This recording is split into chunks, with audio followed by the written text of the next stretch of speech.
The day before the midterm elections, the richest man on the world who just decided to buy one of the most important for politics and news social media companies in the world, Twitter, decided to tweet, and I understand we don't have this, to independent-minded voters, shared power curbs the worst excesses of both parties.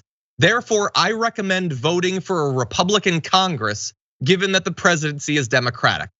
Now, that's couched in lies about this being about balancing power rather than him just wanting conservatives in power, and bet every cent you have that in 2024, if he's successful and the Republicans control the Congress, he will still find some way to endorse a Republican having unified control over all branches of government.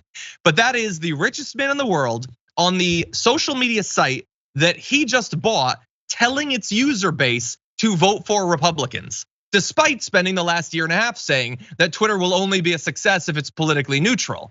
Suddenly, the neutrality is gone. Like people are voting right now, okay, early voting, setting in their ballots, and tomorrow they will be at the ballot box, and they were just told by this rich a-hole that they should vote for Republicans, which is, Dan, we should admit, his right. He can do this, but the idea that Twitter is going to be a nonpartisan, neutral public square is a ridiculous idea. It always was, and he's proving in the lead up to the midterms how little he actually cared about that.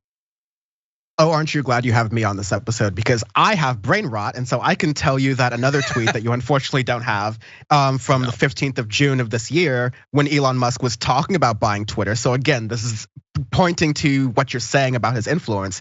He was saying that in Texas, he voted for congressional candidate Mayor Flores in the Texas's 34th congressional district, the QAnon congresswoman who was running. He said, first time I ever voted for Mayor Flores, or first time I ever voted Republican, massive red wave in 2022. So he's literally just no different than like a Joe Rogan reactionary who just moved to Texas from California because he decided he likes steak and like wants to vote Republican down ballot now because he feels like that enhances his manliness or something like that. When in reality, an engineer, supposed rational person like these people idolize, would not look at a QAnon person and go, yeah, this is my person. Yeah, no matter what's going on politically, I care much more about cancel culture and Dr. Seuss books and QAnon conspiracy theories than I care about climate change or the environment or going to space or any of the other aspirational things they supposedly care about. Yeah. It shows how ridiculous they are. It shows how politically stupid they are actually. And I have no problem saying that until I get banned off Twitter.com.